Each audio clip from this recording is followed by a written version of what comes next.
Hey, what's up guys, aarava here. Welcome back to a brand new video here today, and welcome to a very different kind of video, because as you can see by the title, today we're going to be playing MotoGP 19, the game. We got some early gameplay, because yesterday I went to an event in London, and got a hands-on with the game, and a debrief by the team at Milestone that makes the game. And I know what some of you guys are thinking. If you've been here for at least a year, you might have seen my dabbling into the MotoGP 18 game, and so yes, you'll know I am the man for the job to bring you quality early access gameplay from this specific game. Alright, it's me. It's not gone well. It's not gone well. I've killed the man! Break. Oh my god! But in all seriousness, I really appreciate being invited out to this event. I think clearly Milestone and the whole PR team appreciated that I seem to enjoy MotoGP 18 quite a fair bit, which I did. It was a really fun game, really fun breather at the time from my usual kind of content. And it's actually a shame I didn't get to play it a little bit longer, because at the time it was quite bad timing, really, because I was out in LA for E3 when the game came out, whereas this year I won't be. So I'm actually really looking forward to playing the new game when it comes out very, very soon, actually. Literally in 2 weeks time when the full 19 game comes out. But we've got some early gameplay here in today's video, so that's really cool. So on screen you'll be seeing some gameplay. Some of it is going to be B-roll footage, which I've been sent by Milestone, and then some of it is my own gameplay. Hint, you'll be able to tell which one is my gameplay, because, well, I'll just let you kind of, just guess, really. So I got a debrief about the game and kind of the major changes and plot points of the new 19 game, and the biggest thing for me as a person who plays a lot of single player and career mode, really, is the overhauled AI, which is massively changed to last year. So they've got this new thing called neural AI, so I'll try to explain it as best I can, but essentially AI, usually in racing games, you know, the developers kind of set out a track, a line that the drivers or the riders will take on the track, you know, be it with the F1 games or MotoGP games, they follow the racing line. With the neural AI, it's essentially an AI that just kind of has computer-based learning of just like, it has to learn how it goes about the track, essentially. And so I was shown clips of like the AI literally learning the track, so the infancy stages of the AI not being able to even take a corner properly, smashing into barriers, and then slowly I saw clips of it learning the track to a point where it really got quite fast.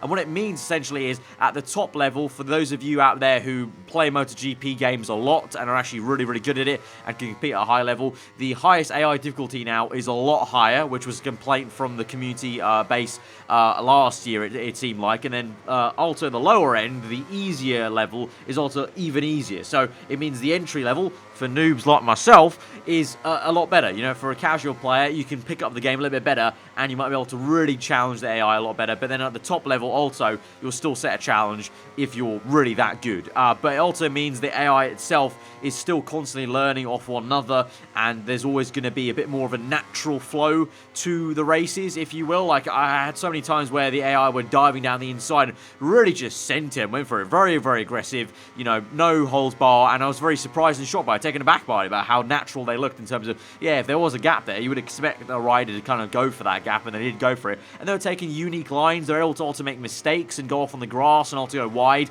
as well whilst you battle them, which was really good to see, a bit more natural. I think I definitely noticed that even as a casual player last year in MotoGP 18, was a lot of the time there was very much kind of train track, you know, perfect lines. They would only kind of deviate when you hit them off a little bit, basically. But now they do make mistakes. They do take different lines as they go side by side with each other, and they do kind of just go for a dive down the inside.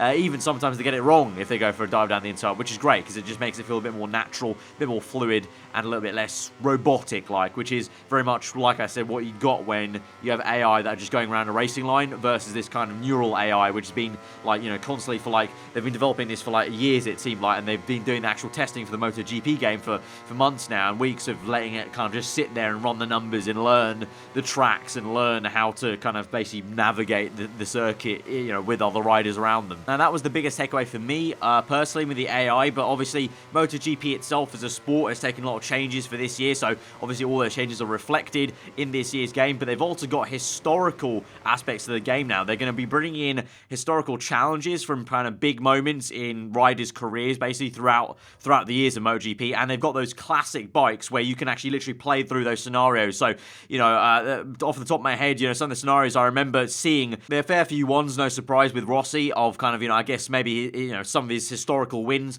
from previous years of MotoGP, and you could literally see that you would get to drive those old bikes with the different engines, the different kind of, chassis and the make and the aero of the bike from back then and those previous years. So, and it seemed like a lot of content. Like a lot of it was actually locked off, that you had to kind of, actually go through, get to a certain level, do the other challenges to unlock further ones. So there was a lot of beefy content, literally almost, I feel like, as much content as you would get with a normal career mode with the historical challenges. And so for those of you who are really into MotoGP, I think that'll be a really cool trip down memory lane, a lot of nostalgia, and also just really cool to play around those different bikes, because the physics will be completely different for those old bikes compared to the new ones we've got now, with the different engines as well, the difference in power and whatnot. Customization was also a big part of what I saw as well, with the full helmet editor, which was so sweet. Obviously, you guys will know with the F1 games, you don't really get much of that, so to have it in a MotoGP game like this is really, really cool. I got to kind of look around all the different shapes. Obviously, I didn't have a lot of time to play around with, so I didn't bother making a design, but you could clearly see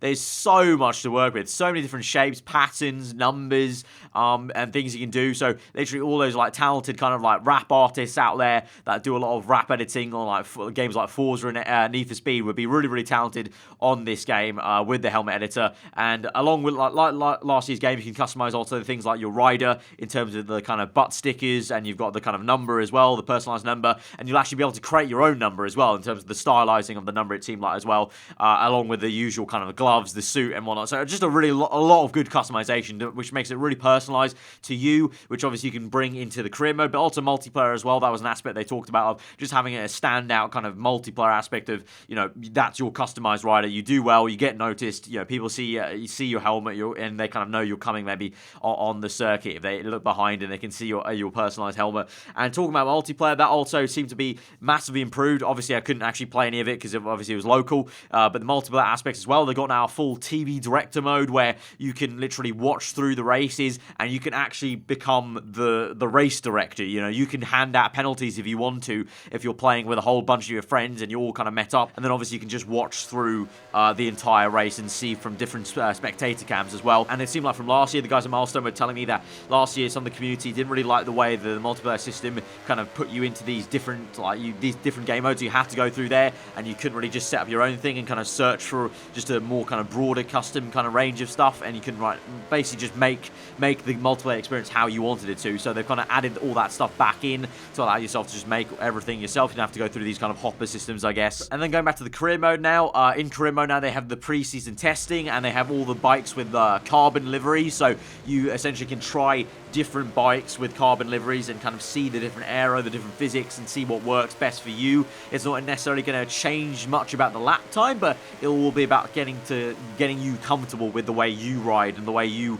go about racing on MotoGP. And that was a really cool aspect to see, that whole kind of different side before you even get into the career, having that whole preseason stuff. And then obviously, like it was the case last year, you can start in any different category of the career, or basically, starting from the very junior rookie bikes all the way up to, Moto2, MotoGP then eventually. Personally for me, from last year, MotoGP 18, I think for me as a casual player, I probably should have jumped in higher up into the order, because I think the more experienced players, the more dedicated players would find more enjoyment of working your way up through the careers, where a more casual player might want to jump straight to MotoGP, which I think last year for me was a mistake I made. I probably should have jumped straight into the MotoGP category straight off the bat to kind of experience that in the career mode, which would probably something I'm going to be doing this year with the MotoGP 19 game. So that's going to be it for me in terms of the commentary of talking about MotoGP 19 from what I remember of the debrief. All in all, really, I think they've made a huge step up. Like the amount of stuff that I've probably forgotten even to mention is a lot, because there was so much stuff that I was told that was going to be added into this game. So many new features, so many tweaks to last year's game as well. So I think from what I could see as a casual player, from what I could tell, I think the more kind of experienced players on MotoGP, you're going to all really like it. I think they've made a lot of cool changes for you guys who are really dedicated to the game. And even as a casual player, I could see the changes they made as well, for me, is also going to be a lot of fun to play for this year's game. So I really enjoyed it. I'm looking forward to getting the full game for sure in 2 weeks' time. Definitely going to be making some videos on it for the channel, because I think it'd be quite fun to once again step into the shoes of a noob playing MotoGP. But hopefully you guys enjoyed this early gameplay, and if you did, be sure to hit that like button. Let me know what you thought sure in the comments below. If you are new around here, like I said, do get subscribed, because in 2 weeks' time, I will be bringing my kind of foray and dabble into the MotoGP 19 career. Badly, I will say, but nonetheless, we'll be coming into that. So do get subscribed for that. But yeah, finally, guys, I'm going to just leave you with some raw gameplay clips at the very end of this video, just so if you want to just kind of see how the game kind of plays out without any commentary or anything like that from me, obviously, you can do. But yeah, hope you enjoy the rest of your day. I'll see you guys next time. Goodbye.